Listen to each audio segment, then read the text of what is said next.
All right, welcome to part 5 of setting up your CTERA C200 device.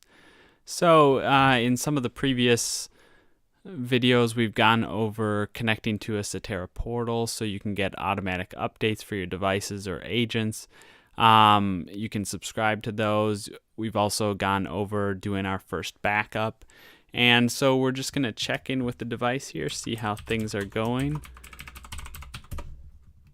See if everything worked out as expected. So one thing I want to point out right away is that last time that firmware level in the corner here, bottom corner, was 6.0.210, and now it's at 6.0.217.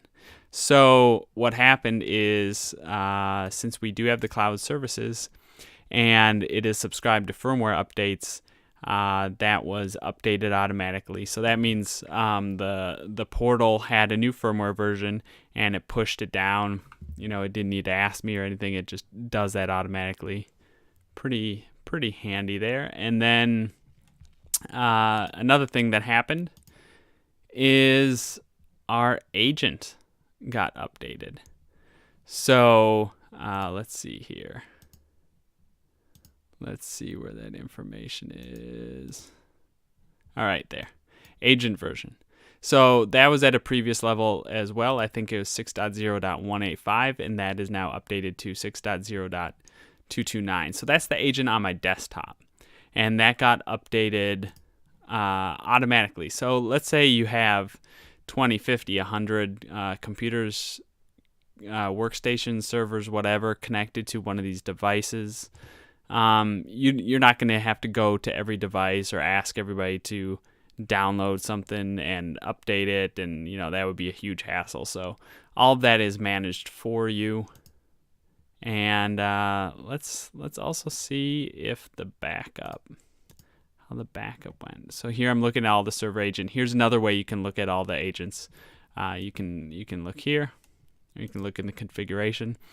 Here you can see last file level backup was 11 minutes and 52 seconds ago, and it was successful, and everything's online. So that's neat that I can see that here.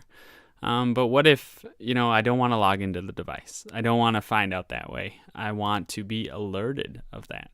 So let's get some email alerts set up. So I'll put email recipient as myself.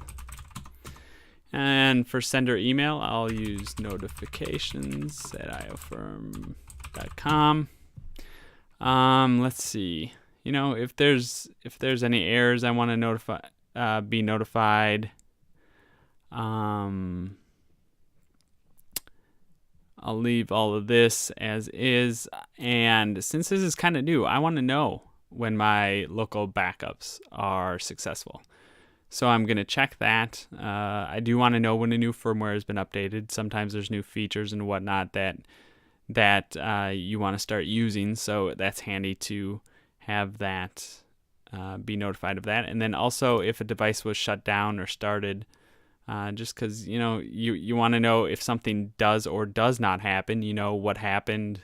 Was the device offline? What was going on? So there we go. And then for our mail server, I'm going to use Amazon. I'm going to use AWS's SES service.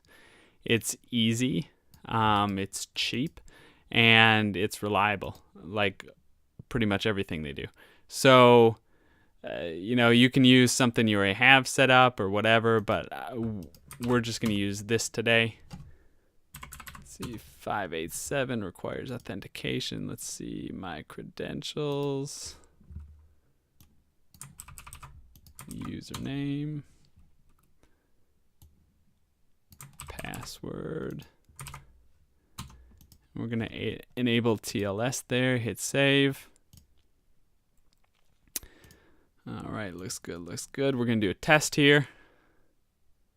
Yes, it will give you an error.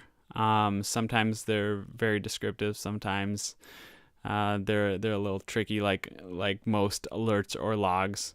But this one looks good to go. Another way we can test this is we can go to our we can go to our agents here, and I'm just going to say, you know what, back up again. And this should be fairly quick since it was just backed up 14 minutes ago. I doubt anything has changed, so it should be pretty quick here. And yep, there we go. It's running.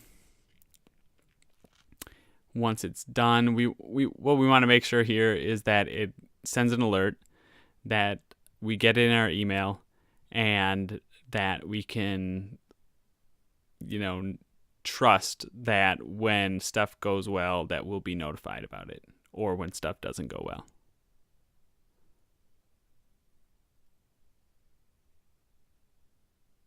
Looks like just a little bit long. Oh, looks like it's done. So what I'm going to do is I'm going to check my email and go, hey, did I get alert? I got 2 alerts.